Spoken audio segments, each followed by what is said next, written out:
Hey, Jeff. Hey, Eric. How are you? I'm pretty good. How are you? Doing well, thank you. We went to an Upper West Side food truck collection yesterday. I mean, don't make people jealous. Wait, I guess not a collection. It's more like a... It was a parking lot. It was a parking lot. It was a parking lot, and it was filled with food trucks. But what is a gaggle of food trucks? Yeah, like a murder of food trucks? Yes. A lot of food trucks, a lot of people on the Upper West Side, and our brother Dan and I went to the one with the shortest line. Smart. Which was a great choice. I went to the barbecue one because I hadn't gotten enough barbecue down in Austin, Texas. So you waited on that line. Yeah. Dan and I got listen, I got brisket. He got pulled pork. So that's barbecue too. And this was voted one of the best food trucks on the Vendies. Oh, it got a truckie. Is the truckie an award? The truckie is the best of the murder, you know? Right. So we got our food. We walked over and we ate it. And by the time we finished, you had gotten sort of close to the truck. And then you gave up. Well, I got fed up with the people behind me. You didn't get fed. You got fed up. I got fed up with the people behind me who were having the worst conversation on earth. And so I left for the truck that you guys had gone to. Yeah. And then the people behind me followed. Oh, no. And so I was still stuck in this awful conversation. So by the time you got your food at the truck that Dan and I had been at, Dan and I finished our food. We went inside to what was like tag sale and a whole bunch of tables with old jewelry and like used clothing and all that stuff. You know, when people ask what's going on the Upper West Side, it's popping. It's popping. I'll tell you. Yeah. So Dan and I go in there. A lot of turquoise. We're walking. There was turquoise in there. We're walking around just like looking. I mean, we're not even like looking to get anything. It was just cold outside. And we are walking down the center aisle, and I just hear, oh, my God, it's TheReal. And so I look up, and it's these three kids who are probably in their early 20s, and one of them is like, oh, my God, it's you. And I say, hey, I'm Eric, and this is Dan. Jeff, who you might see with me a lot of the time, is outside waiting online.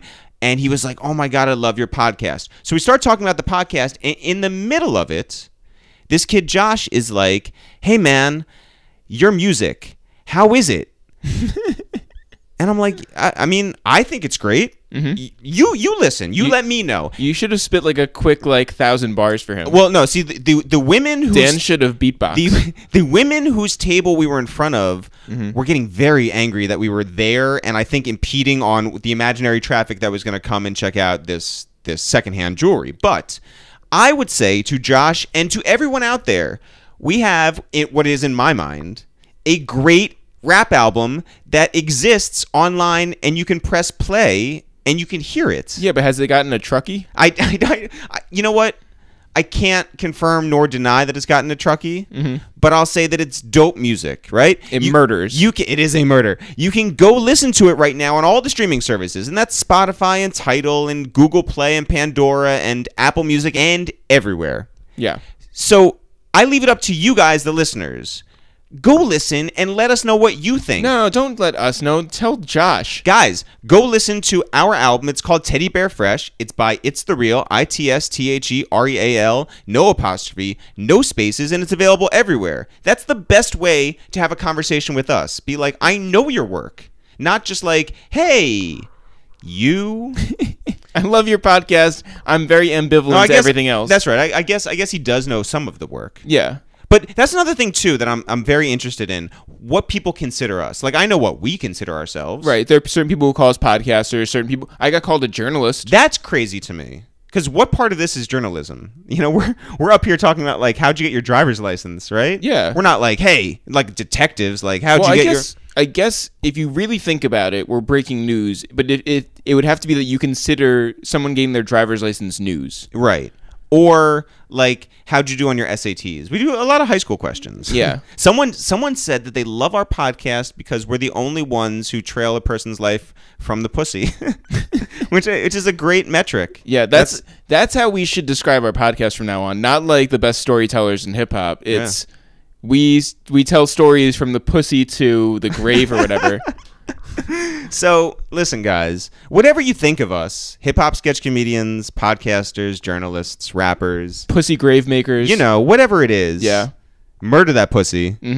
We are just ItsTheReal. That's who we are. It's this umbrella, right? We do a lot of things, and we just do it well. That's what we do. We do it really well. We appreciate that you guys rock with us. And honestly, to Josh and his two friends, I appreciated the fact that we got that FaceTime inside amongst all the jewelers in there. And I'm glad, Jeff, that you got your food. Yeah. I am also glad I got my food. It took fucking forever. Oh, well. Did it make it taste better? No. But I mean, like, you know, shouts to them on getting a Vendy or a Truckee or whatever. Truckee, yeah. Anyway, Jeff, today on the podcast, we have Count on Vic. Our friend Victoria. Yeah, Victoria Jacobi. She's dope, and we've known her. This is our first time actually meeting her. Right. And she, like us, it gets a lot of confusion online because people are just like, oh, are you just a Twitter personality? Are you an NBA insider? Do you work for this place or that place? Or do you just hang around and go to basketball games? Yeah, and the answer, I mean, by the way, my new favorite thing, because my old favorite thing was to say, come to Brazil on Instagram. Yes. I'm now going to start saying, what do you do? What do you do? Comments. Like Nardwar? Yeah, no, not like that, but like Lior? More like, who are you? No, because I feel like that's the most asked question on Instagram. It's the most annoying thing. You just want to be straight up? I'm just like, what do you do? What do you do? What do you do? Well, what if it's more like antagonizing? Who are you? Actually, who are you is a very like existential question. What if you do it in all caps? Who are you? Who are you? So our friend Victoria Jacobi, Count on Vic, is an NBA insider. She is a dope Twitter personality. She does go to all these basketball games, but there's much more to her. She's from Israel originally. Mm-hmm. We get into that. We talk about coming to America at age 11. Oh, we should have talked about the movie Coming to America. We should have. By the time she was 11, knew 4 languages. We talk about the differences between Israeli Jews and American Jews. Yeah, because she moved into the Upper East Side, which is so Jewish. Very Jewish. We talk about how she didn't know what she wanted to do in life. Fashion, PR, all this stuff. How she got into basketball. Guys, for anybody who wants to know the difference between saying something on Twitter and actually showing your face in an event, she is the person that really you should mold your life after, because she went out there and did it. No resume, no connections, just wanted to get into the sport of basketball, and here she is killing it as a Ahmad Rashad. That's who she is today. She grew up to be Ahmad Rashad. So guys, this is a good episode. Follow Count on Vic. She's a friend of Kobe's. There's reason enough to follow her, right? Jeff, when do you want to get into this? Right now. Yo, what up? It's Eric, a.k.a. Money Ain't a Thing, a.k.a. Bitcoin. Yo, what up? It's Jeff, a.k.a. New York translator for the hard of hearing, a.k.a. Jew Heard. Yo, what up? It's Vic. And I don't know what comes next. Yeah, this is the way she telling me this is the real. Vic, what's happening? What's going on, guys? I'm so excited to be here. Everything's good. Welcome to the Upper West Side. Thank you. I'm an Upper East Side girl. We are better than you. It feels it feels a little weird. I'm gonna be honest. Like, we don't usually extend an olive branch across Central Park, but there's nothing on the Upper East Side except for money. I know. Congratulations on the Second Avenue train. All right, so you just came in from Brooklyn. You saw the Cavaliers beat the Brooklyn Nets. Let's be honest.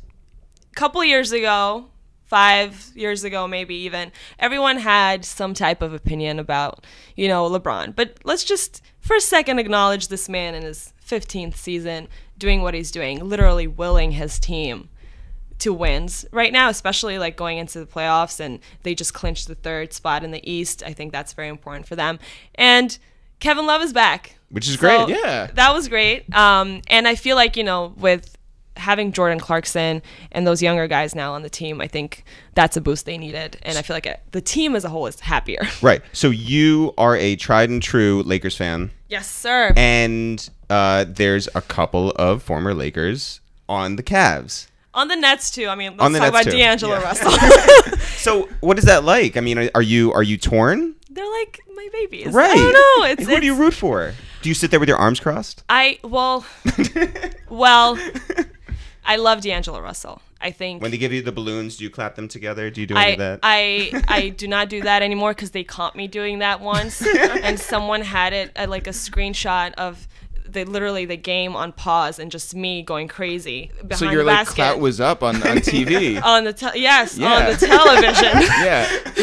You don't want to be a meme. So I was just like, I'm not doing this again. So now I try not to show up to games with showing too much support for either team, Right. unless it's the Lakers, and Yeah. then I do get a little bit of shit for that. Yeah. You know, it was Lakers Knicks, and Tim Hardaway Jr. wasn't happy with me. He's like, get away from me. I don't want to see you with that Laker hat. Oh So man. take it off. Did the Knicks win? Because obviously the Knicks probably The won, Knicks right? won Yeah, that's right. by 3 points, and I was there with my boy Ben Lyons. Shout out Ben. Shout out to Yeah. Ben Lyons. Shout out to Ben. I was in my Laker gear. He was in his Knicks gear, and I still owe him a hat because we were like, whoever wins this game, you know, owes the other person. By the way, so a hat, you so. before we turned the mics on, you were like, "Well, are you guys Knicks fans?" And we said yes. And I said it's hard to sort of like leave. You know, even when things are terrible, it's hard to leave. Ben Lyons left though. Ben Lyons used to be like a big time Knicks fan, but I think I saw recently he was just like, "No, I'm not with it anymore." He will always be with it. Let's just talk about Ben for a second. Yes. In his core, he literally goes to sleep with just Knicks dreams in his head, like just Knicks sad. players, like Patrick Ewing, Yeah. just like up there, you know. I mean, just no, that's better than like Isaiah singing him to Thomas sleep. or like something like This is way true. like darker. Those are nightmares. Yeah, but you know, he's a diehard Knicks fan. I don't ever see that changing. He does root for Utah though. The Jazz are like his second team. I don't know if I'm allowed to say that. Sorry, Ben. Love you though. All right. But he does call them, you know, the sister team. stuff Wow. like that. Well, you know, Jews and Mormons. You Yeah, know, it's like peanut butter and chocolate. You know. I guess that's here we are. Let's start at the very beginning. Where are you originally from?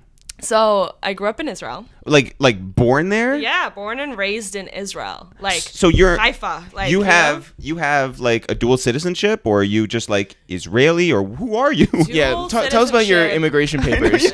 Dual citizenship.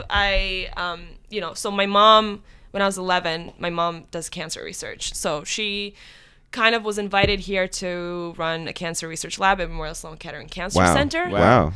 Yeah, no big deal. She's just curing cancer. Right. Yeah. And I'm Right. out here at basketball games. Right. Exactly. Both very important jobs. Important. So, and my dad was always, you know, he had always had friends here and tapped into some like business in the food industry. So we made the move when I was 11. They're and both Israeli? They're both Israeli. Wow. My mom actually went to college in Russia, in Moscow. Whoa. So, yeah, it's a lot of languages all over Yeah. the place. I speak 4. Do you really? fluently. Yes. English? English, Hebrew, yes. Yeah. Ruski. Yeah, Russian. Yeah. And I'm. What's the bonus? Yeah. I'm fluent in Spanish, Argentine Spanish. Wow. Wow. Growing up in Israel, it's like a thing to watch these like little shows. So when I was 6, Telenovelas. no, not necessarily. When I was 6, I started watching this show, Chiquititas. Which is?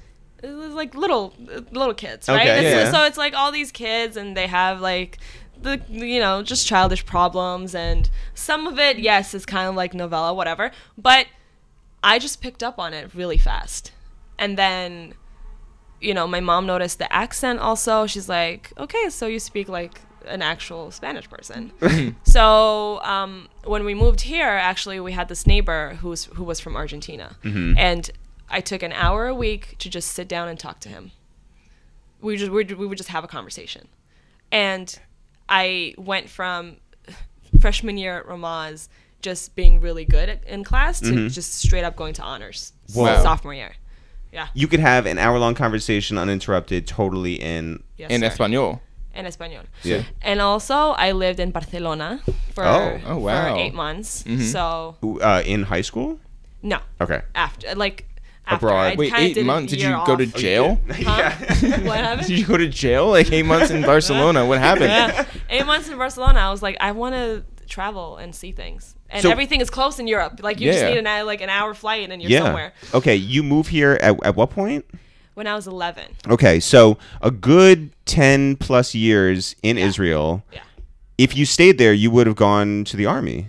I would have gone to the army. I didn't want to. Right. I never wanted to. It wasn't ever like anything against, you know, what Israel is about as a country. I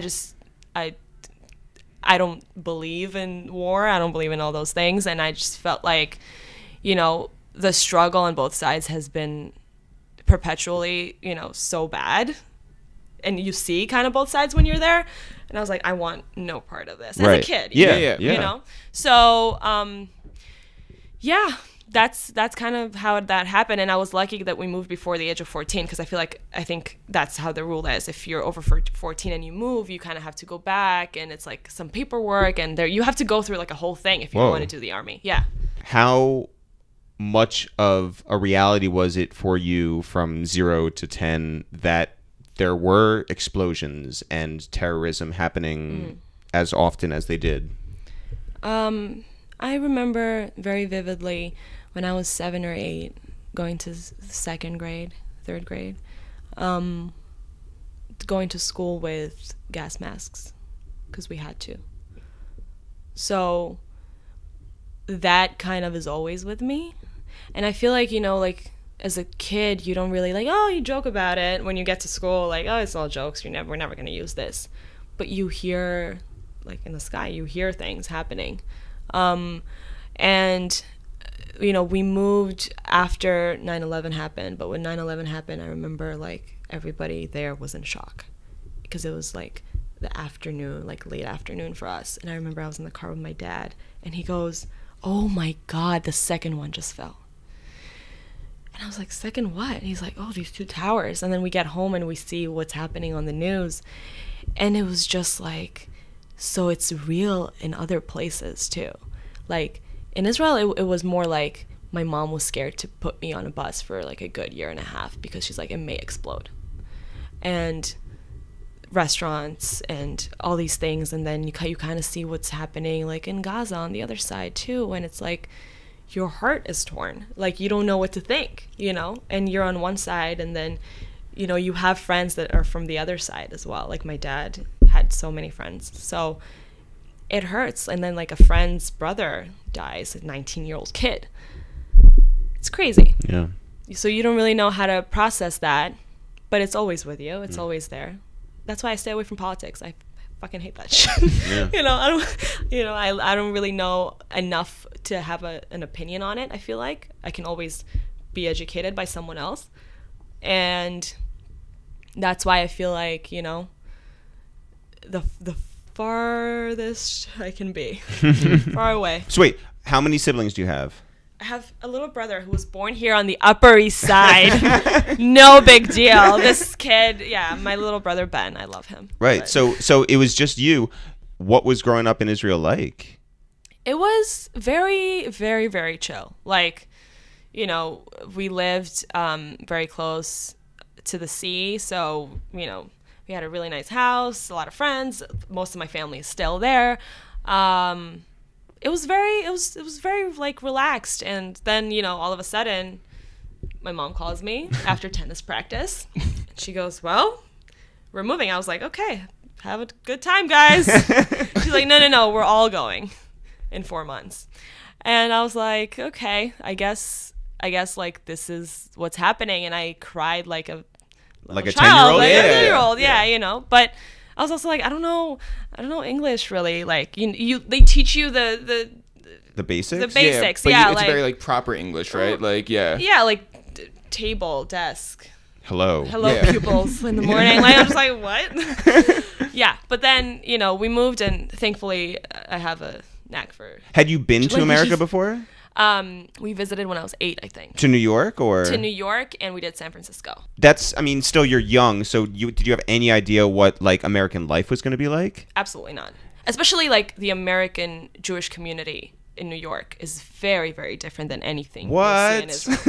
Very, very different. You don't say. Yeah. So you showed up here, and where did you move? We moved to the Upper East. To the Upper East Side. Yes. What were your cultural references at that point? Did you know what were you watching? Home Alone 2, Lost in New York? Were you? I loved all those movies, and I was a big fan of Family Matters and The Fresh Prince, and all these things. So I was like, if we go there, are all these homes like this? Is Will Smith gonna meet me at the house? And then he did. Yeah.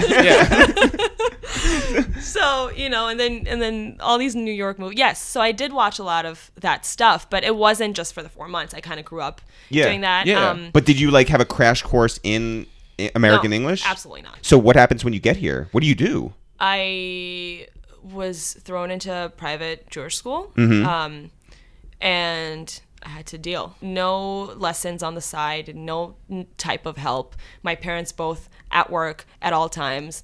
I kind of had to maneuver through the city. That's why I know it so well, because I've just been walking since forever. Yeah. I feel like. And Wait, so 11 years old, you're just like, I'm going to go to the grocery store myself. I wasn't buying groceries at the Okay, time. yeah. But But yes, it was literally it was like a different time, Eric. You know. It was literally I've like seen that. Home Alone too. Yeah. I was doing things on my own. I Yeah. had I never had any type of nanny or babysitter or any type of help like that. It was kind of like grandma in Israel. Yeah. And when we moved here, my parents were like, okay, can you do this? I was like, sure. Whoa. Just the type of kid I am. And how far away was your school from where you lived?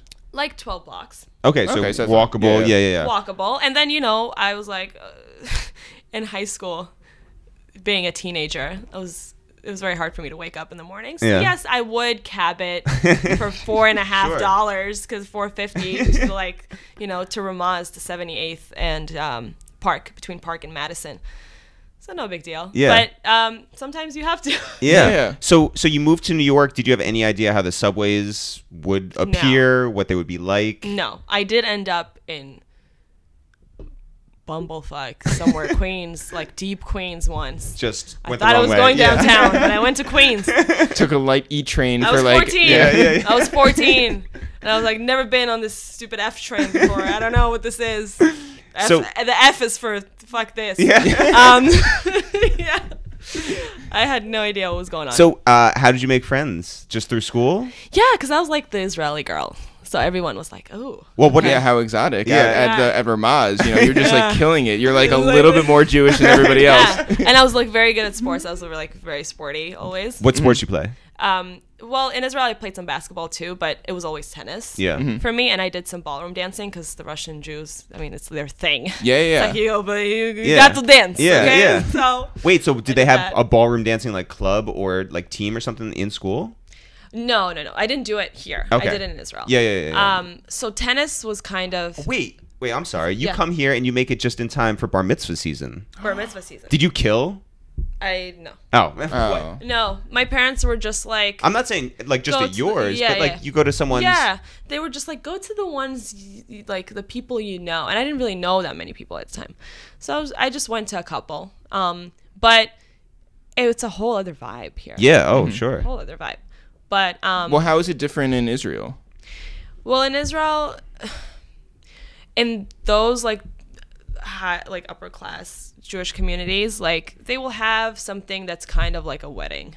Here it was more like an actual event, and one of the people had like Adam Levine perform, and I was like, why is Adam Levine at someone's bar mitzvah? And He's then not even Jewish, by the way. yeah, I don't know what was going on.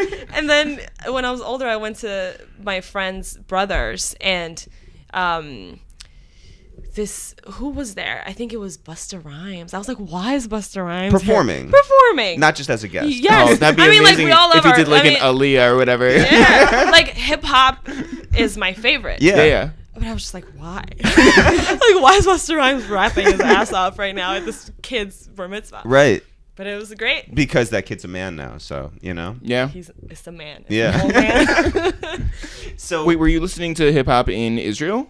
Yeah.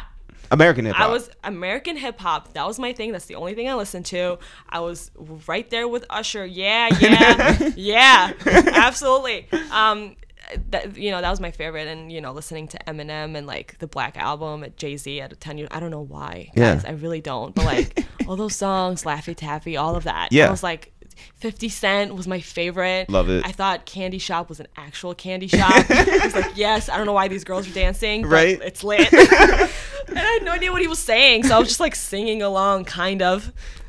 But And then it's all that- about the music. That's the beats, right. And it was just like on the radio. It wasn't like you All the had to time. like dig for it. No. Yeah. I mean, it's the culture there. It's very Americanized in that sense that you get the sports culture and the music and the movies. I mean, Yeah. shows on television. Like it's very like they all know what goes on here in that sense. By the time you get to high school and you're playing sports and you're fully ingrained in the American school system, what do you do during your summers? Just playing tennis. So I had a private coach. I played 3 hours a day. I played with the New York Junior Tennis League. Whoa. So How competitive is that? it gets kind of You'll crazy. fuck people up. Oh, sure. Yeah. Sure. I don't know if I could now, but I did. Yeah. I was invited to this private tennis club in San Francisco to play for juniors, and you're not supposed to get any type of money if it's like a public thing, but this was private, so like they flew us out, and I got second place, 15 and under. So Whoa. yeah, Like with the aspirations of doing what with it? I was just like, I'm with the money. You mean? No, with Oh. the I was like, I'm gonna career. buy a Chanel bag. No. I really wanted to, for a second I thought, oh, I'm the next, maybe not Serena, but like Maria Sharapova. I don't know. That would be awesome. Before Yeah. the scandal. Well, right. Yeah. But yeah, like those were my two favorites growing up. Like I watched Serena and Maria. Like the first match I ever saw was the 2004 one where Maria beat Serena. And I was like, these two women are amazing. Yeah. And then Serena just kept winning and winning, and Maria did as like they both did really well. Yeah. So How was your serve? I had a mean backhand. Yeah. My serve was okay. Mm-hmm. I always tried to improve on that end, but I was known for the mean backhand. Were you playing doubles also? No, not really. Just for fun with Yeah. my dad. Yeah. But yeah, I enjoyed that. Those were my summers. That's Like, awesome. Literally 3 hours a day on Roosevelt Island. Yeah. Yeah, I don't know if you guys are aware, but they have like these bubbles and everything, so you can play Year-round. indoors and Eric lived on Roosevelt Island. I did. Oh, there you Yeah. go. Yeah, for a good year and a half of my life. In his bubble. Yeah. Amazing. But so you played tennis also for your high school team too? I played for a year for high school. And then what happened? I did a year, and then it just Doping allegations. yeah, no. No, it's just that I liked the public stuff better Yeah. because there was more competition and it was a better vibe for me. But yeah, I did try it just to see like, oh, Vic, everyone was telling me, you should do it because you're good and it'll be good. But I wasn't really ever like, I didn't get the whole, oh, you have to do extracurriculars like here. I don't like in Israel, it's not really a thing. Really? Yeah. So like everyone is interested in something, and it's good to do things, but it wasn't like, oh, this is good because you're going to college. Right. Right. Like this is going to help you at Right. some point. Yeah. And then my mom really wanted me to focus on SATs junior year. Yeah, exactly. I mean, that was her interest. Yeah. She was like, you got to cure cancer. So I was like, listen, I can't be Serena and also cure cancer. Right. So here we are, not Serena. So how'd you do on your SATs? I didn't do great the first time. The second time I did much better. Yeah. I did I think Mean I got backhand. I think I got like a 20, 50. Oh, Yeah, 'cause you went they during changed those it, years. Yeah. We're more of the. I guess they switched it Yeah, back now. we're how you say older when it was a different scoring system. Yeah, they did. They had it at a Used to- 1600. yeah, You know. top out of Yeah. 1600. You're like talking about astronomical scores. You're just like, oh, 20 whatever. Right. Yeah. Yeah. Yeah. It's like a whole other. It's like a whole. Yeah, but I remember they were talking about the differences in between those two. Scoring, whatever they call it, tables or whatever. Yeah. But yeah, that's what I got. Did you take and I was prep like, courses I too? can go to college now. I did like a 3-month thing. Yeah. With, Intense. Princeton review. Oh my God. Because the first time I didn't do that well, and they were just like, "You're really bad with the time frame." Yeah. Yeah, time situation." management. Yeah. Yeah, I was terrible because I'm the type I need to finish one thing before I go to the next, and they're just like, "You got to be quicker." Yeah. So I feel like I took either Princeton Review or one of the competitors, right? Kaplan. And maybe it was Kaplan. I really don't remember at this point, but they really did like they give you these like little tricks to try to like get through it, and I feel like it twists your way of doing things. So I feel like Well, that's the whole point of learning anything. It no, twists but I your feel way. like it's the opposite of learning. I think they just wanted me to get a good score on this test rather than me like sort of take any of this in. For sure. So I feel like whenever I read, I was reading a book last night, right? And I feel like I'm just like my eyes are skimming over things because of what either Kaplan or Princeton Review taught me to sort of like get through it like get really through it, quickly. yeah. Yeah. So fuck them. Yeah. I may have done okay on my SATs, but For sure. Yeah. So did you know where you wanted to go to school? No, so I explored. I went to, I visited Boston. Boston And University? BU, yeah. Ah. Yeah. I went. And I was there. like, everyone was like, Boston's nice. I was like, yeah, it's nice. You know what's nicer? The drive back to New York. No, Boston's great. Don't get me wrong. Yeah, Boston Boston's University is the nice. only place that has more Jews than It's- Israel. Oh wow. Yeah, there you go. No, it was really, really a fun experience to visit these schools. Also, like for some reason we went to Harvard to visit Wow. Harvard. I was like, I'm never gonna go here. I'm not even gonna try. Too good for Harvard. Yeah, exactly. Yeah, MIT and all those, because just to see the history. Wow. Well, You know? did you have any interest in going to like a school like MIT, which is a very technical school? No, Did you know what you wanted to what not do in really. college? I had no idea. You just, it was, Tennis. what was after high school? Tennis, Yeah. and I was just like, I'm gonna major in psychology because everyone always kept telling me, we come to you if we need to talk about something. Wow. Because I'm a pretty decent listener. Yeah. And I like to give advice about things I have no idea about. Right. So I was just like, yeah, psychology, sure, And I minored in Spanish And you literature. lived on the Upper East Side? And it would have worked exactly. perfectly. Exactly. Yeah. And my mom was like, that's fine. So I was like, okay. So you graduate high school. Yes. You walk across the stage, you get your diploma, and the plan at that point is to? Is to figure it out. Okay. That's the funny thing. I didn't send my applications on time because I was like, I don't know what I want to do or what Time management. where I want to go. mhm. Yeah. And I was 17 when I graduated. I was the youngest Right. in the grade. Yeah. Literally, like November 27th, while everyone was already either 18 going on 19, I was just turning 17. Yeah, December 10th, so I know what you're talking about. Yeah. There you go. Yeah. So, yes, I was the youngest. So I was like, okay. My dad was like, fine, take a year, think about what you want to do. So I did that, and I did some. I worked for Tory Burch for 6 months. Mm-hmm. Wait, so how was that though? Like all your friends seemingly go off to college, right? Yeah, And then, or they did a year in Israel. A lot did a year in Israel. really? Yeah. And you weren't going to do that?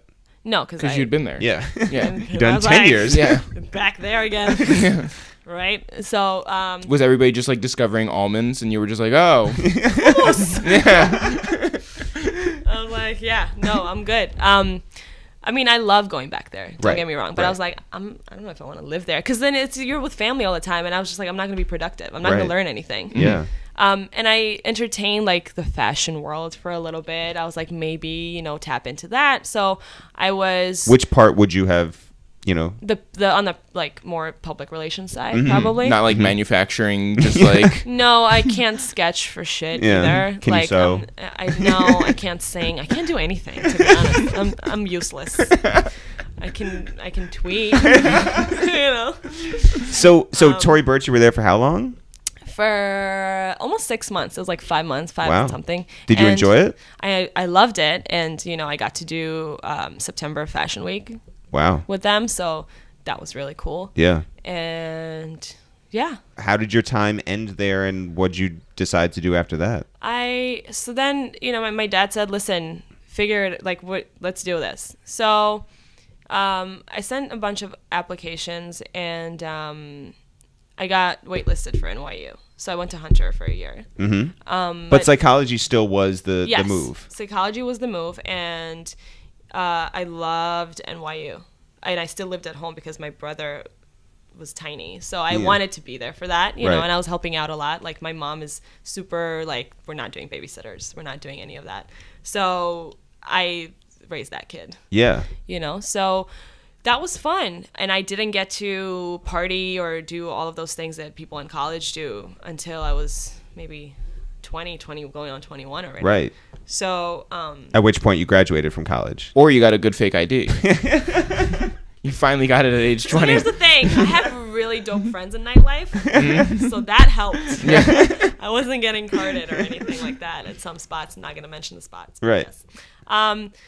But yeah, like around the age of 21, I had those friends, so that was cool. And I'm always the type that has like friends that are older for some reason. Like, I'm always the youngest. Right.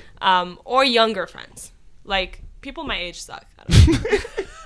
You're like, I like everybody except for people who I was forced to be friends with because of Yeah. like, classes and stuff. Right. Yeah. Exactly. So, yeah, I don't know. So the nightlife thing kind of happened, and that was like, oh, like, like, I know a lot of people in nightlife, and that's Yeah. cool. And you know, like Sundays at Gold Bar, and you know, just like hanging out with Andrew Goldberg from Tao and all these guys. Like, love them.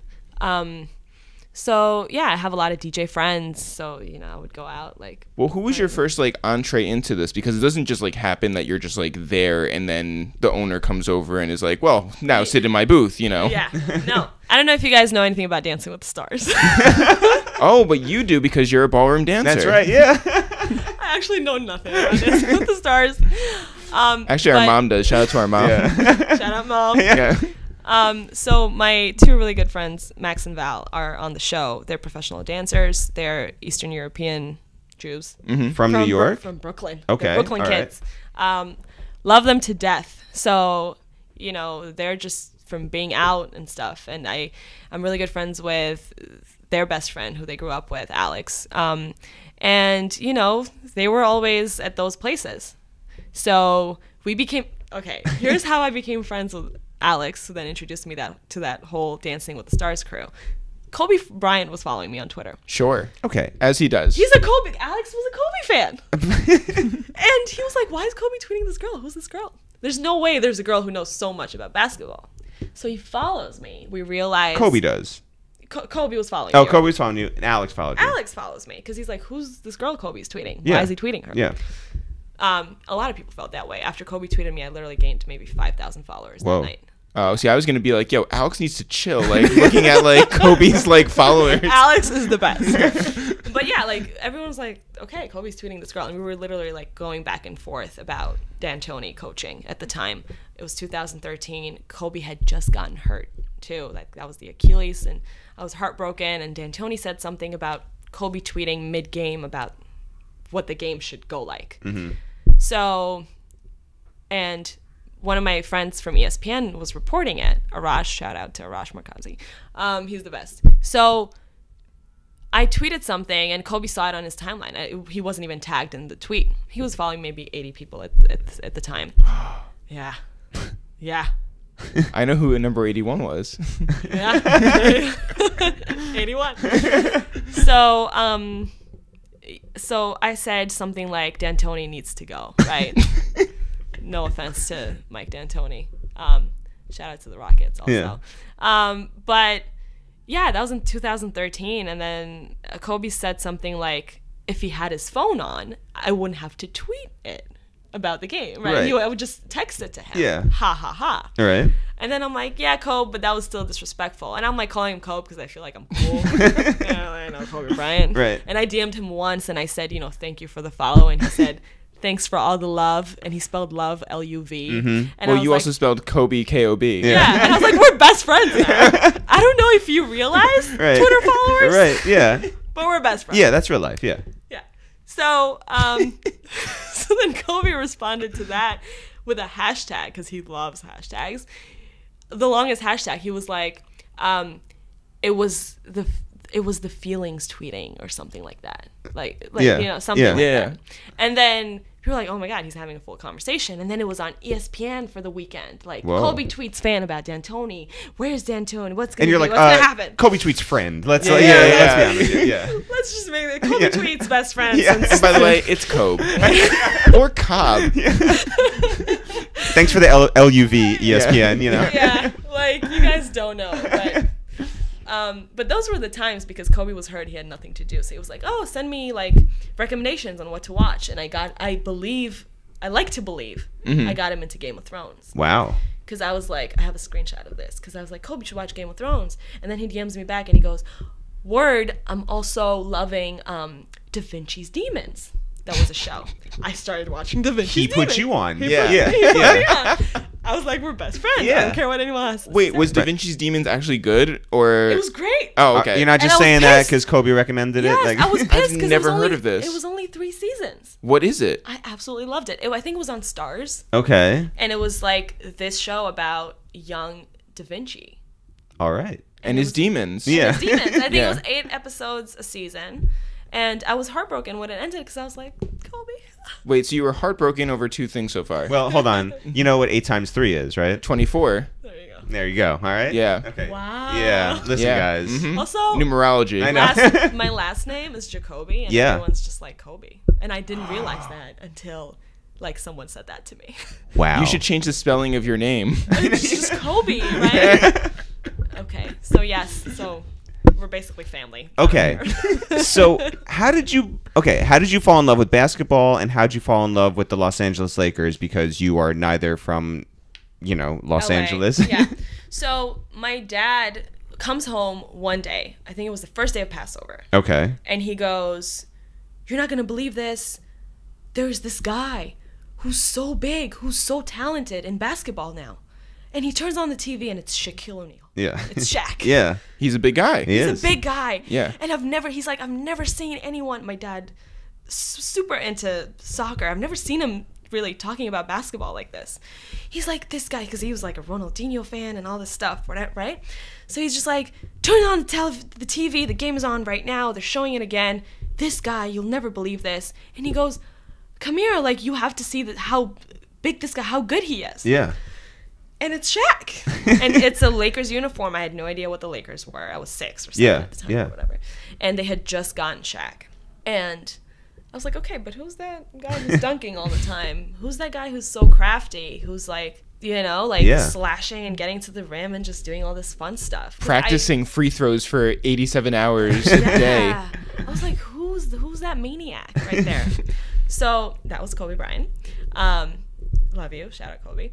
But that's how it happened. And then we would like watch like reruns of games together, because my dad was a Shaq fan, and I Oh my God. started with Shaq. This had to be just, really terrible for you guys. Yeah, devastating. When the team broke up. Yeah, I mean, that whole thing was crazy. Like, it wasn't good, because I honestly felt like Kobe was going to be out too. And go to the Clippers? Or the Bulls. Or the Bulls, yeah. When Shaq said, Kobe, tell me how my ass tastes. Yeah. Where were you? I didn't know about it until like a week later, when people were talking about it at school. I had no idea that was like a thing for like a week. Oh. I was like, oh, I'm late on this. It was a great thing. Yeah, because I didn't know that I had no social media. I didn't know what the hell was going on. And I never had Facebook, funny enough. Like, never. I never did the Facebook thing. Good. So, I mean... That works out well now. Yeah, by the now way. that everybody's deleting it. Yeah. Now you, I mean, they're late on them. Like, I'm sure people will hear this on Facebook in a year. Yeah, but now they're late on everything. So, I didn't know what that was, and I was just really upset. I was really mad. Yeah. I was like, fuck Shaq. I was like, how dare you, Shaq? Did you have like a Kobe jersey growing up then? Funny enough, I didn't. I had the Kobe shirt. It was like a Nike collab thing that he did. wait, was it like a fake jersey? Like a No. t-shirt like- that looks like a jersey? It was like a black shirt with a snake and Kobe's Oh. face and Mamba. It was very weird. Did you But I liked it. Did you wear Kobe sneakers? No, because I never found any in my size. By the way, Kobe, if Yeah. you hear this. Yeah. But no, never found any in my size, because I think the smallest was like a 7 in men's, and I needed like a size smaller. Gotcha. So you come over to America and you immediately start playing basketball and take it over, and that is your main sport. No. No. But why not? Why didn't you play basketball? My dad wanted me to in Israel, and I did for a couple years. I don't know. I'm not good with the whole team thing. Like, don't get me wrong. Like, I'm great with like people. Yeah. But I didn't really know like what to do with myself. Yeah. I think it was also the coaching. The coach wasn't really like very. Oh my God, you are Kobe. This is Yeah. Yeah, I was like, no. I wish I could play this by myself. Right. Well, how did you play with your father during doubles in tennis? That's easy, because I just You took charge. Because I just wanted to show that I was better than him. So I was just As like, most yeah. doubles teams do. They're competitive with each other. With each Sure, other. yeah. Right. So my dad would just be like, I got this. And I was like, okay, too late. Backhand. Yeah, but that's what it was, because my dad would always give me shit for not being fast enough. And then I got really fast. Really fast. So And I would just, I would get everything. Spiteful and bitter. Yeah. But you fell in love with the game of basketball. Yes. And with the Lakers. And with the Lakers. And that continued on through all of their championships and then during the rut. Oh, I was watching when we had Ramon Sessions. Yeah. And we had Jordan Hill. Shout out Jordan Hill. Yep. And we had Ian Clark. Yep. And those guys. All stars. Yeah. Yeah. Great dudes. Yeah. Bro. Yeah, those were tough years because everyone was also getting hurt. Like even with Dwight and Steve Nash being there, like that was a rough year. I don't know if people realize this, but Kobe, Dwight, and Steve Nash played maybe 8 games together for that whole season. Right. That's how crazy the injuries were. Right. 8 times 3, 24. Oh my God. Numerology. Guys. Guys. But there were such a high expectations for that season, like the Sports Illustrated cover and everything. Of course. Yeah. I mean, I feel like, you know, that was the case for the Nets as well when Paul Sure. Pierce and KG came here, and Yeah. it was Darren Williams. Shout out D-Will. Yep. And sometimes it doesn't work out because of injuries, because of egos, because, you know, I mean, Steve was already, like, Nash was so much older. And a little broken, yeah. Yeah, he had back problems and knee problems and all those. I mean, as good as, like, don't get me wrong, Dwight is an amazing player. Right. Like, people don't really realize how great of a player this guy is. Superman. Yeah. Yeah. But his back was literally broken. Right. And, you know, and Laker fans are oftentimes very demanding and impatient. You? Very much me, yes. I take responsibility. And, you know, the frustration was there because they saw it wasn't really working. And Dwight and a lot of other athletes, like, they let this stuff get to them. Like, if fans are talking about these things on Twitter and, you know, saying mean things sometimes, and I know me as a fan, stupidly enough, I've said stuff like that before, 5 years ago or whatever. To Mike D'Antoni. Sure. To, you know, to a lot of people, like, you have the frustration, so you say things like, "Oh, bro, come on, like, let's get it going." But, you know, Twitter was a place where crazy things were said. Right. So, like, Dwight was feeling the pressure, and he was like, "I just don't see how I can be here anymore." Does that make you more understanding then of what they went through that season? For sure. Okay. For sure. I mean, I feel like I'm more mindful of that now. Yeah. So So how did you know that basketball was going to be more of a focus for your life than maybe just being a fan? It kind of happened, you know, after maybe senior, like, yeah, like right after college. I was just like, I don't know what I really want to do. I was thinking about taking more classes and maybe doing grad school because Tisch has a great sports management program. And I was thinking about, I'll end up, you know, maybe as an agent at Rock Nation or something like that. Like, I was just so into it. And then I did this podcast with the Fader. My friend Joseph he's my friend now, but I didn't know him at the time. He reached out to me through Twitter. He said, "You're one of my favorite people there."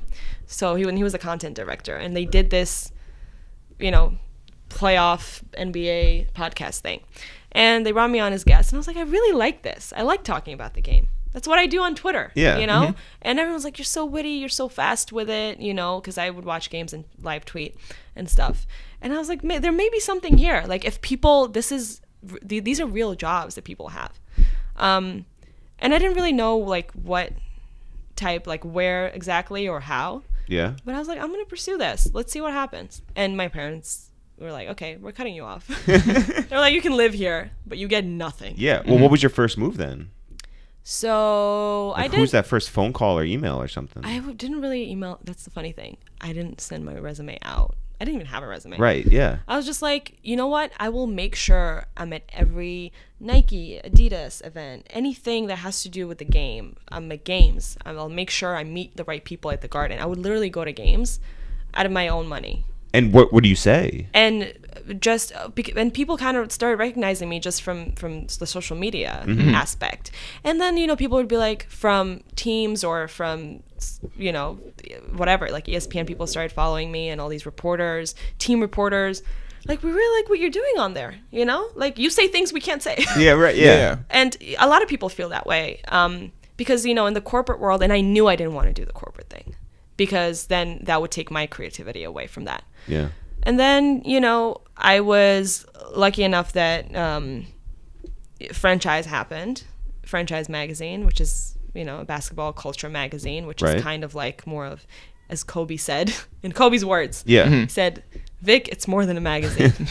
And, you know, Melo feels that way too. Yeah. He's like, this is changing the game because it's kind of like a coffee table book that shows the artistic side of the game and you know, all that other stuff that players really care about, like the fashion side and all. Well, just for a second, can you, like, obviously, like, these two things are very important. Your personality, that people can see you on Twitter, but also being there in real life. Can you talk about, like, how important it is to take that Twitter thing and show people, like, your face? It's literally what makes the difference. Because I'm sorry to say there are so many great people on Twitter who know basketball, and they really have a heart. I mean, I know I've gotten emails and I've gotten DMs and people asking me, how do you apply all of that into real life? And I always say I'm lucky enough to live in a place like New York, which allows that because everything happens here. You know, the amount of dope, amazing, incredible people I met in the industry just from going to Air Max Day last year where Travis Scott performed. Yeah. You know, you go to like an Adidas shoe drop, things like that. You meet players, you meet agents, you meet like people who style players. Yeah. Just like actual fashion. Isn't it amazing how open people are to actually just like talking to a stranger? I love it. Yeah. I absolutely love it. If I can, I always say, like, I sign off my emails for people who reach out to me. I hope my 2 cents help. That's awesome. You know? Yeah. And I never, like, I may be late on emails sometimes, but I always make sure to respond because that little push of, like, you know, you just really got to network. You got to keep it going. You'll get there. That's all you need to hear sometimes. Totally. Yeah. I never had that. Yeah. People tell you after you kind of make it already that, you know, you did a great job. Mm-hmm. I never had that. I only had literally like shit from my parents at home every day. Right. Like, what are you doing? Right. You know? Right. But you need to realize, and people oftentimes don't realize this, when you make it, it's not because of Twitter. Right. It's not because of tweets. It's not because you said something funny once or you said something witty or you tweeted a video that had 5,000 like retweets or whatever. It's not. Right. You are out there in these streets. Yeah. Mm-hmm. And you're literally putting in the time and the work. And okay, so people like obviously see that, but the other thing is too, if you're a good person, people want to work with good people. They don't want to work with like assholes. Yeah. You know, just like overall. It's just like I'd rather spend my time with someone who's a decent person. So that counts too. Absolutely. So which is not to say there aren't like bad people in positions of power. Oh no, though. for Yeah. sure. But like if you had your druthers, would you rather work with an asshole or would you rather work with a good person? Yeah, but sometimes you don't have your druthers. That's the thing. That's fair. Yeah. Sometimes those assholes are really good at business. Yeah. You know what I mean? Like, that's why I could never be like a CFO or anything because I just don't have the balls to be that person. Yeah. Right. Yeah. You know? How did you meet Hoodie Mello? Oh, okay. This is a great story. I love telling the story. So this summer was crazy. I don't know how many people This past summer. noticed. This past summer. Yeah. 2017. 2017. Summer 2017. Yes. So, you know, the magazine started really doing well. Very proud of my time with them, with the whole team, with the whole franchise team. And my friend from Portland who covers the Blazers, Oliver Maroney, shout out to Oliver. He reached out to me and he said, listen, my friend Chris Brickley trains Melo. He's Melo's trainer. He would love to, he said that he would love to do something with franchise or meet with you guys or whatever. And I was like, yeah, sure. Chris Brickley, what's good? So Chris is the originator of the Hoodie Melo videos. So Melo reached out to him one night. He said, bro, I just feel like running. It was raining. And they went to this soccer field downtown. And Melo's just running. He's just doing laps. Yeah, right off of West Street. Yeah. In the middle of the night. In Yeah. the middle. Yeah. It was like 2 a.m. or 3 Yeah. a.m. Yeah. And video went viral. And then, you know, even the coaches, Knicks coaches were watching it, and it was like a whole thing. And this was like when everything with Melo and the Knicks was, I mean, I don't know if people know this, but I've been a Melo fan my whole life. Like even with the Nuggets, when the Nuggets made it to the Western Conference Finals and they played my Lakers, I cried at the end when they lost in 6 games because I love Melo. Yeah. And Iverson was on that team, and I love Iverson. But Melo was just like my second favorite right after Kobe throughout those years. And they are very good friends. Yeah, and they're very good friends, you know. Melo always says I'm his big little brother, you know? And I was just like, I love this player, you know? He's so good. And offensively, he's just like so fun to watch. So I was like, yeah, of course I want to hang out with Chris Brickley. So I go and meet Chris. I bring some franchise copies over. And it was like really, it was good. It was like a very creative conversation. This man obviously knows what he's doing. He's one of the best in the game. And he doesn't just train Melo. Like other players reach out to him.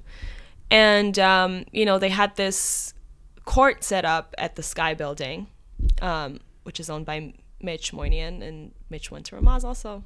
So there you go. So Mitch and Melo are friends, and that's kind of how it happened. And that this summer, everyone was like, KD and LeBron came in one day. I wasn't there for that day, but so the way it happened was I said, Break, let me know if I can come through to the gym, because I saw some friends and family there, like maybe 10 people sitting and watching. I was like, I need to see this live, right? And Brick said, you know, Melo really liked the magazine. He loves it. I was like, yay! That's Let me dope. know when I can come through. The next day, I see Devin Booker on the street, randomly. I was like, what up, Book? He goes, I'll be at the gym tomorrow. Come through. So I met Devin the first time I met him was earlier that summer at this Drake thing at Terminal 5. So I texted him, and then he was like, yeah, come through. I'll be there at 11. So I go, and Devin's there, CJ McCollum, J.R. Smith, Shump, Melo, obviously, Danny Green, shout out to Danny, and a couple other players. I think also it may have been, I remember Chris Humphries actually walked in on me. Yes, it was crazy. It was JaVale McGee, all these dudes. Yeah. They're all there. Yeah. I'm just like, this is incredible. To work out or to play or both? They're just playing each other. Awesome. So, and Brick is standing there doing his thing with the videos and managing everything, and his friend, his really good friend Kevin, who's also a trainer, is doing the videos, right? So, like, keeping score and all that. So I was like, this is so great. So I bring a couple of copies, and that day I had my little brother with me, Ben. Mm-hmm. And Ben is like the biggest basketball fan. He knows things before I do sometimes because he's always on the app like a maniac. And he's 8. So I bring Ben, and Ben's just sitting there like, what is this? That's J.R. Smith. Yeah. That's Melo. And he had the best time. He's like, I'm never doing daddy day for work ever again. He was just sitting in an office. I'm like, yeah, I'm pretty cool. Yeah, that's all for curing cancer. Yeah. So that's how it happened. And, you know, after they were done, Melo sees me. I walked back in to the gym, and Melo saw me, and he goes, oh, you got the Bible. So he called the magazine the Bible, which is the greatest thing. And you know, I gave him all copies. So we don't print, you know, franchise doesn't print issue 1 anymore. But I had 2 copies with me, and I gave one to Kobe earlier that summer at his Tribeca Film Festival premiere, and I gave the other one to Melo. That's awesome. So, you know, he just loves it. And I was there every day. And then, you know, I was keeping score one time, and it's like Russell Westbrook and Russ was there, James Harden, Chris Paul came in one day. And, you know, I had a couple friends come in who are really good photographers taking pictures. And, you know, and it was Fashion Week. Yeah. So, you know, we had like this event, D'Lo was there, all these guys. It was really, really great. Who is the best dressed basketball player? Like ever? I mean, Don't you dare say Kobe in that like It's GQ not. shoot. It's not. are you Oh kidding? my That's God. iconic. I love Kobe, but no. In the all white. The all with white, the, yeah. Yeah, but Yeah. you know what? I don't blame Kobe for that because some of these players they make their own decisions, but that was a shoot. Somebody put that on him. I don't know why Yeah, he it was agreed to Kobe. it. Kobe put it on himself. Somebody decided this is a good idea for a shoot. I Yeah. don't know. But yeah, he looks like Black Jesus. Yeah, he does. But with no bias, you would say the best dressed person in the NBA is? I love Russ. Mm-hmm. As crazy as he is with his outfits, I think he embodies what his fashion taste is the best. He like shows it to the world. Yeah. He has his own line now. It's called Inner City Honor the Gift. And I was wearing it. I was in Boston actually for the Celtics OKC game this past week, and I was wearing it. And usually Russ doesn't talk at all during the game. Like it could be literally like his child like saying hi to him, and he's so focused. That's just the type of man he is. He's so focused that he literally just like looks like he's about to murder everyone at all times. And I walked past the little at halftime, right before halftime, when they were about to leave, and my friend, who's one of the reporters, got a video of it, and I walked by and I was like, look, I'm wearing Inner City. And he looks at it and he's like, that's dope. Like that. And I was like, how'd you get him to talk? How'd you get him to talk? But yeah, Russ was, I mean, even in the gym in the summer, like it was all friendly. But Russ is like, I got shit to do. Yeah. Where's everybody? Like he was very intense, at all times. Do you think that you have good relationships with all these guys because you're a good listener? With the players? Well, with the players, I'm like very low key. Like even in the gym, we were just chilling, whatever. Like Melo would be like every day, like, "Oh, what's up, babe? Like, how you doing? Whatever." Russ, JR, like Pound, whatever. But I think Shump is more like vocal. So like, yeah, we had conversations with Shump and stuff. But I don't really like bother that. Like they do their thing, and I think that's why they appreciate it. But that whole gym was very, very secluded. Like it was, they didn't really let anyone even stand outside the glass doors and watch. Melo actually asked me one time to go see there was a guy with a video camera. He's like, who's that? I don't know him. Get him out of here. So they try to keep it very. Well, who was that? It was someone from one of the players. It was one of their friends, but they just don't. All the video content is Brickley's. Right. It was Black Ops. Yeah. It was something Brickley and Melo started together. So obviously they didn't want anyone else Yeah. getting that content as well. So yeah. So what was Carmelo getting traded, that process like for you? Well, I had every day I had like Knicks reporters, ESPN reporters asking me, can we come through? And Jeff Hornacek was there one day, and that's the coach. But then again, another guy I didn't mention, Tim Hardaway Jr. was at the gym every day. Like, that's one of Brickley's guys. So that could have been for that. But then I said that on Twitter, and then people are like, CountOnVic, like the coach, this Jeff Hornacek, came to see Melo play, but I'm like, Tim is also there. So I don't know. But I saw Melo the day before he got traded, probably less than 24 hours before. Yeah. That was his final day at Sky that I saw him. I was walking in, he was walking out, and there are like these like revolving doors, and I kind of like waited for him to come out, and I gave him a hug. He was smiling. I hugged him. I said hi. I hugged him. He was like, I'm sweaty. And I was like, no, it's fine. Like, don't leave.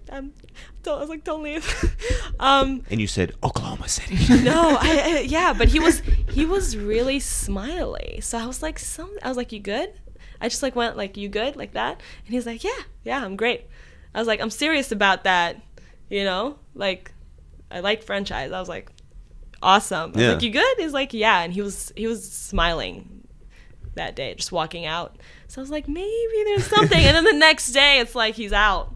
And then he gets on a plane, and everyone in OKC meets him. And I'm just like, there goes that. What is the difference between like a secret and an exclusive? Well, the way I am, I'm not. I don't feel like I'm allowed to. It's not my place. I'm not a reporter. So I'm not a journalist.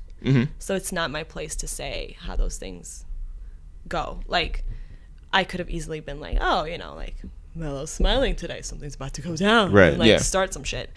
But again, not my place to say. You know, like I said, like Shump and those guys, they're vocal. Harden was there, Chris Paul was there. That was a whole thing. He's gonna come to the Rockets. Right. I heard some conversations. Yeah. But it's not my place to repeat them, tell Twitter, tell anybody, you know. Some of my friends, yes, who I know are never gonna say anything. But yeah, like even about the Kyrie surgery, like, oh, we don't know if he's gonna get surgery. I knew he was getting a surgery. Not my place to say. Right. You know what I mean? And then they said it the next day.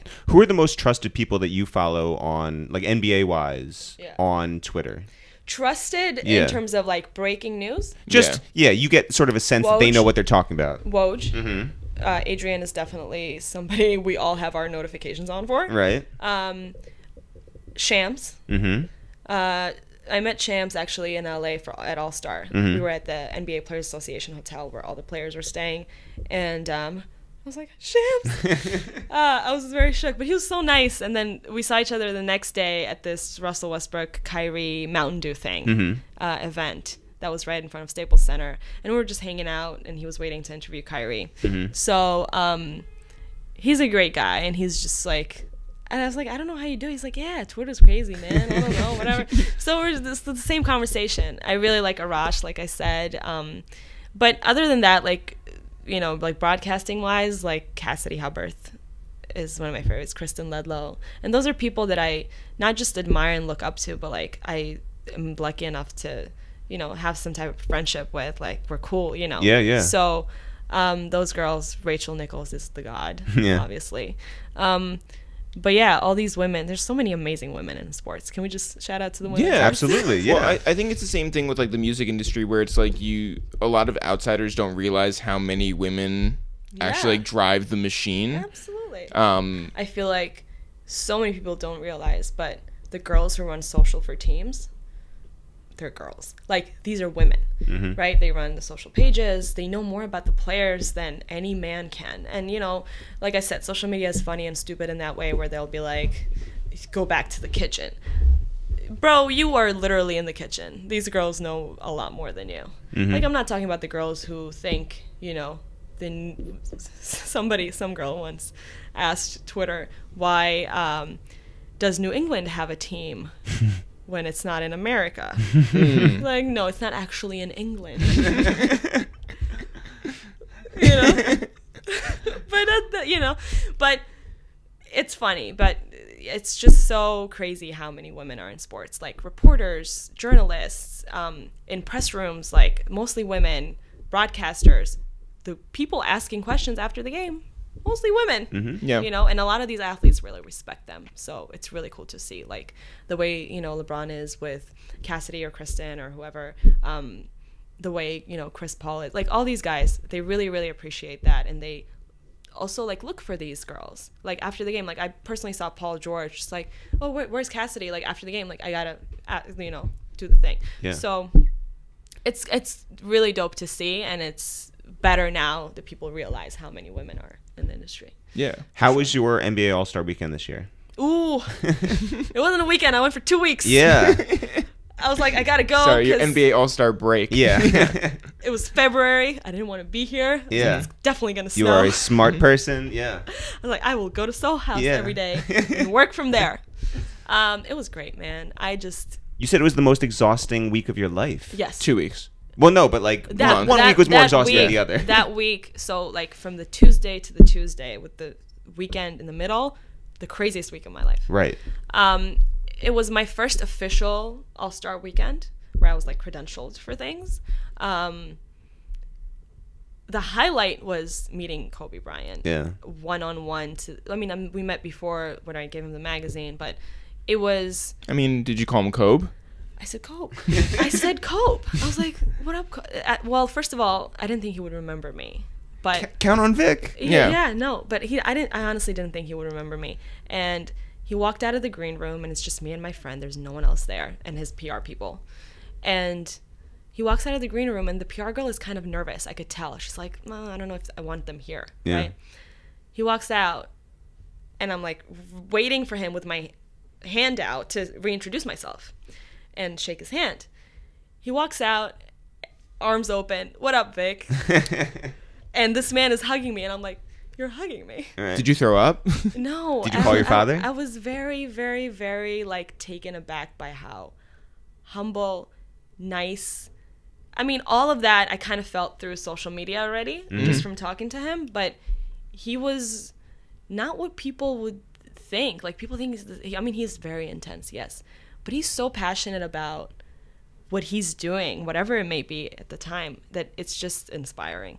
And I feel like I was in shock that he even remembered me. That's he awesome. knew who I was, and I have a video of us just like talking kind of about creative stuff.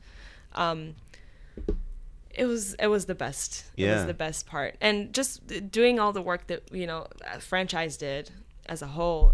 You were everywhere. At All Star, yeah. Like, you kind of have to be. You went to I saw Wait, you were before we go into that, do you think that Kobe's changed now that he's won an Oscar? I think that it's definitely a problem for Yeah. everyone else in the league. I don't think it's, I think it's like, how many athletes have an Oscar? None. Shaq doesn't. So best player ever, yes. And so you think that his personality, has changed because of that? I think he's more humbled by it. Oh. The way this Kobe is. I don't know. This is like retired Kobe. Yeah. Retired Kobe is like, I'll take the experience. I'm here for the experience. He's not like, I want to kill you on the court. I don't know. Like, he's just so, in his early years, like, he just wanted to prove everyone wrong. And he worked so hard because, as talented, as gifted as athletes are, I think I respect him more because he was just like a 6'6", like, skinny kid from whatever. And he just like made it happen for himself. Yeah. And he also immigrated. So that was always a thing for me. Like, he lived in Italy. He had to learn a whole other language, deal with people he didn't know, with a culture he really had no idea about. Yeah, it's like looking in a mirror for you. And then he came back here, and that's a whole other culture. And that's why he's so well-spoken, I feel like. Because he didn't grow up in, like, really the streets of Philly. You know what I mean? Yeah. But that's like he also like speaks like 4 languages, 3, I don't know. So you went to Don C's party and or barbecue rather, right? Yes. So And Warren G was like Levi's, Warren, all these people were there. It was crazy. Matt Barnes, shout out Matt. Matt was there, just shooting balls into cups like it's college. He was playing beer pong? I don't know if it was beer, but he was playing. Pong of some sort. It was some sort of pong. Have you ever taken a wine bath a la Amari? Amari Stoudemire? Yeah. So let me tell you. Okay, so there's a story about that. So when we saw Amari doing that, my friend Rachel was over at my house, and she said, "Did you see this Amari thing? Like, she's not really into basketball, but she was like, I saw this story." So I was like, "Is this some type of like spiritual, like Jew thing that we're supposed to do?" Yeah, like we just don't like, know about. Do the Jews do this in Jerusalem? Do they go? Like, is this like a whole like vampire thing going on? Right. So she's like, "I don't know. What do you think? Is this good for our skin?" Just like, it's grapes. It can't be bad. So we literally like boiled up some red wine. And, like, we waited for it to simmer, and we added, like, some cane sugar or whatever the fuck. I don't know. And we just kind of, like, put it on our faces a little bit. And we're like, is something supposed to happen? And we're just looking at ourselves. And she was like, should we post about this? I was like, no. Like, we are not. Yeah, if you can't do better than Amari, then just don't bother. Yeah. What do you think of people who go on Birthright?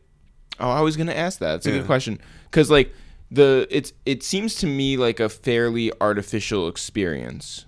We haven't done it. I don't know either, like, really what to think about it. Isn't it that like these sponsors of it just want them to like marry into like Israeli Jews and like well, I thought it was like start a life over there? I thought it was more like you go over there with your group and it's like you meet somebody on that trip together as opposed to like meeting an actual Israeli. Oh, gotcha. It's just to sort of like keep Jews with Jews? Yeah, I think so. Gotcha. Yeah, I never really understood what the whole Birthright thing was about other than just going to see the country. Yeah. Mm-hmm. But you did not go on Birthright. No, I didn't think I needed to. So no, we didn't do Birthright. But so many of my friends have, and they still want to do. Like, there are others who want to do it who haven't done it. So. What is the best basketball game you've ever been to? Ooh. Oh my God. So I went to If you say an NYU, like, you know. no, Yeah, God, the I didn't Fighting even know NYU had a Violets. team until after I graduated. No. They're more than a team. They're a family. There you go. No, yeah. I think there's a bunch of good ones. I think this one that I just went to, OKC Celtics. That was crazy. Oh my god! I Except thought you were that- gonna say the. Except that Melo didn't hit the game winner. I know. I mean, he had 2 really good shots before, and then he missed the free throws, and then they lost miserably. But no, that can't be the best. I think actually the most fun one. I was at Kobe's last one here, but they lost that, so I don't count that. But I would say Knicks Bulls. I forgot Jordan what year it was. Ewing.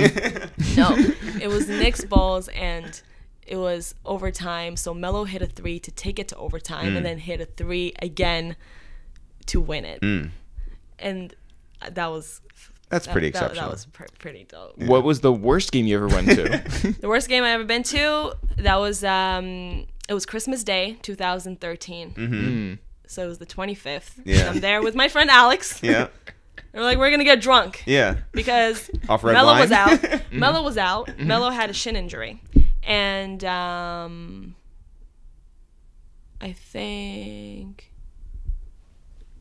what was going on? Oh yeah, so I think it was Derek Fisher on the OKC team. So OKC played here, and it was KD and Russ and everybody, and Derek Fisher was on that team, and I just remember the Knicks were getting blown out so bad. What? It was like Our 40 Knicks? Yeah. Doesn't sound right. It was like 40 points, and I just remember the whole fourth quarter was just Derek Fisher, like a 38-year-old Derek Fisher, just like And you're like, out here. that guy is going to be the killing the head Knicks. coach of the New York Knicks. Yeah, and I was just like, no.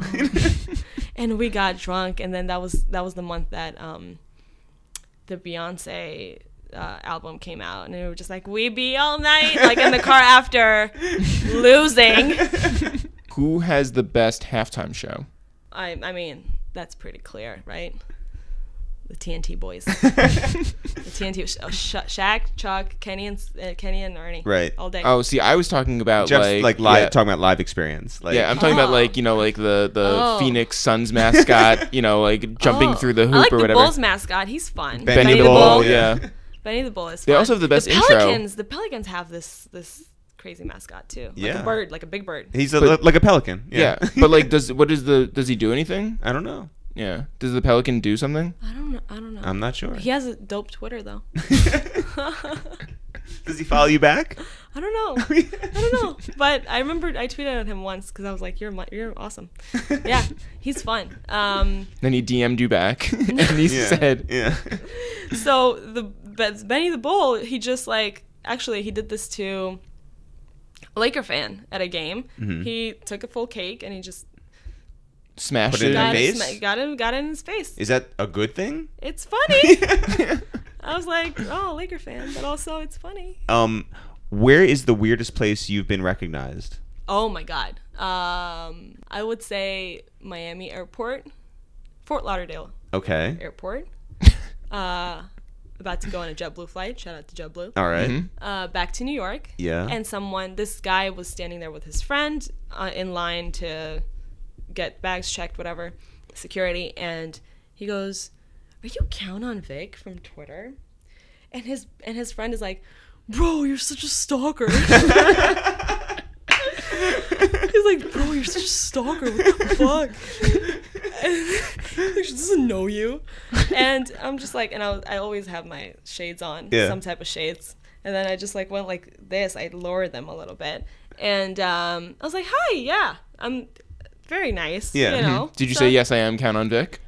I said, "Yeah, hi." You know, okay. Yeah.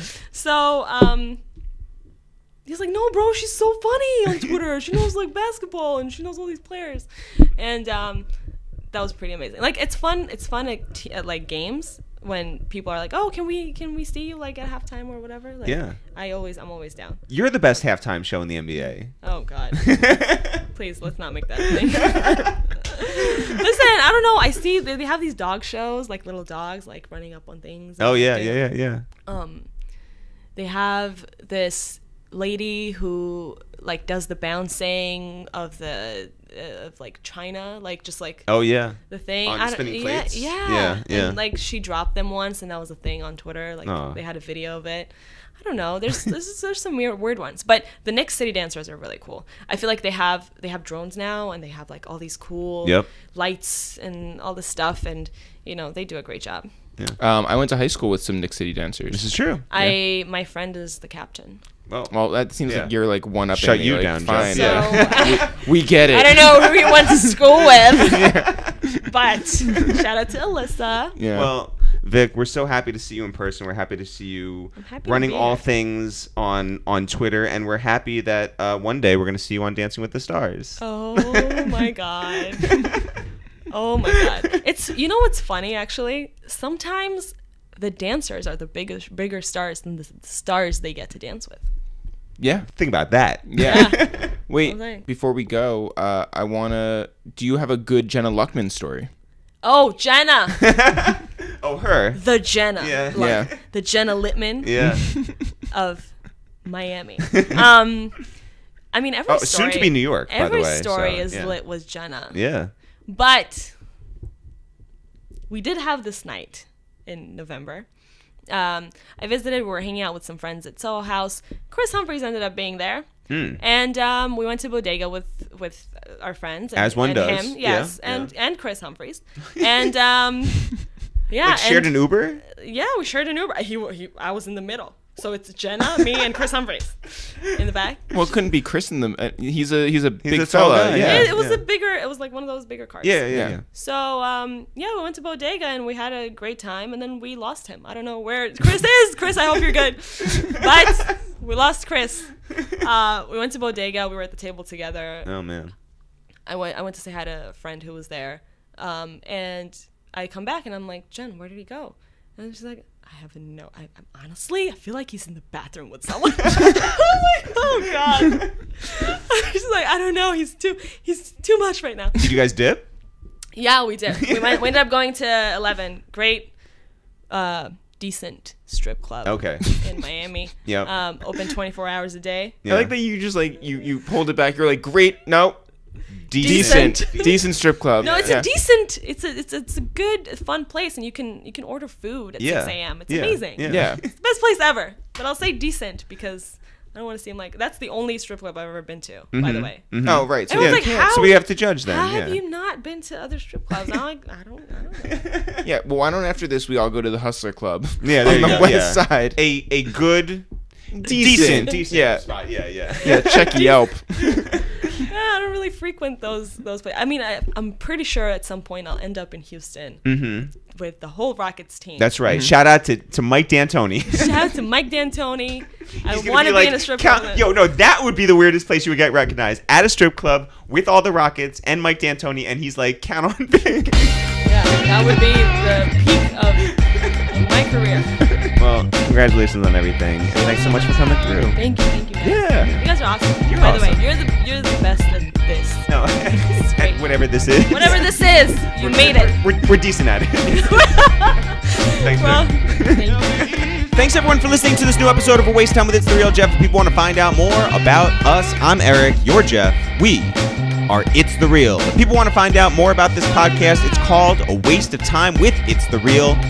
If people want to find out more about our music, about our Twitter, about our book that's available on Amazon.com, about our upcoming live shows, including the Roots Picnic on June 2nd, that's a Saturday in Philadelphia, where can they go? You can always go to ItsTheReal.com, ItsTheReal, no apostrophes, no spaces. You can also find our podcast, all of our old episodes and our new ones on iTunes. Search for A Waste of Time with It's The Real, or go to SoundCloud.com/A Waste of Time. You can also go and search for our music at do. SoundCloud.com/It's The Real, or should you want to go on any of the streaming services, maybe you have a premium membership, you can go to Spotify, you can go to Apple Music, Google Play. You want to know what? Tidal, Any of them. Pandora, all of the streaming services. Our album is there, Teddy Bear Fresh. Yeah, find us in the streets, and maybe we'll do it a cappella. Yeah, shouts to Josh. I also would say that you can find us on Twitter at ItsTheReal, Instagram at ItsTheReal, Facebook at ItsTheReal. Wait, hold on. Usually those are the three that we talk about. But Yeah. is Facebook a wrap? Facebook might be a wrap. We haven't done anything on there. Also, I was thinking about deleting my account. Yeah, I thought about that too. I thought about first downloading the I zip did it, file. You yeah. Did you find out weird things like when people Oh, I didn't look unfollowed through you? it. It goes to like my junk email. Okay. But it's there. Okay, it exists. Yeah. I thought about it too. So maybe no more Facebook. But if you're on Facebook, if you're a Russian bot, it's facebook.com/ It's the real. It's the Also, we're gonna add a new one. Yeah. I'm back on Reddit. You're back. Well, I mean, I was never really on it, but I'm trying it now because Reddit. I remembered my You're password. a hip hop head. I'm a hip hop head. Yeah.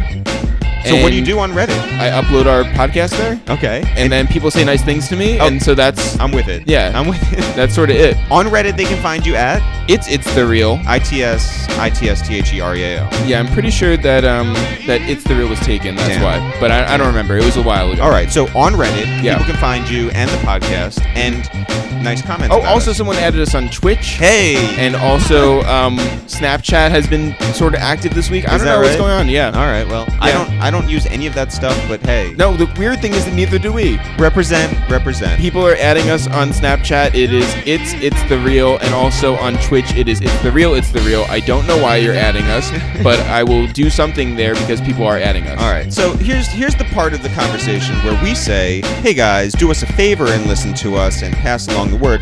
But what I'm going to say right now is a little different this week. I'm going to say a lot of people are listening to us, and that's dope. We do want more, and it's cool if you spread the word about us because, again, we like the kind compliments. Yeah. But thank you to all the people who listen to us each week, and we want to shout you guys out. And so we're going to do that right now. Jeff, who do you want to shout? I want to shout out all of my Reddit family. There you go. Everybody. Reddit family? Yeah, I'm very active over there now. Yeah. It's me and all my Reddit friends, including Bro Nerds, Sweeney1, Yeah. a good friend, Uncle Ben 137. Yep.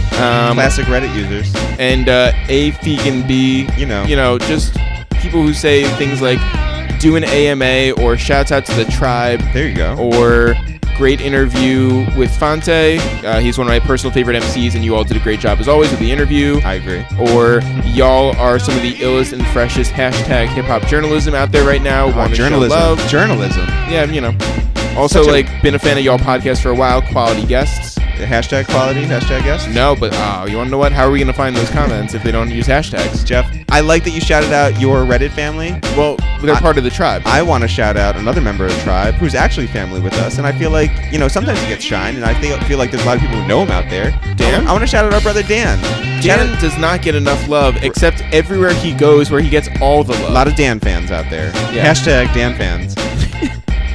I want to shout out Dan, who listens every week. He is our most loyal listener. Dan doesn't have to listen because usually he walks through. Yeah, but it's nice that he gets the click for us. It is nice. We appreciate Dan. We appreciate the fact that Dan doesn't mind when we have someone over here late talking about their SATs and their driver's license and their ups and downs in their career.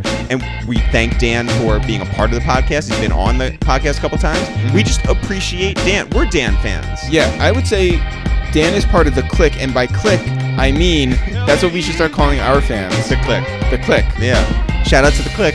Yeah. Well, guys, we really appreciate you. We appreciate you listening every week. We appreciate you spreading the word, and we appreciate whatever you think of us, good, bad, or journalists. Now, if you call us bad, fuck you. Fuck you. That's exactly right. You're not part of the clique if you think that we're bad in any way. As always, Jeff, not for real, for real. Sure. We'll see you guys next week.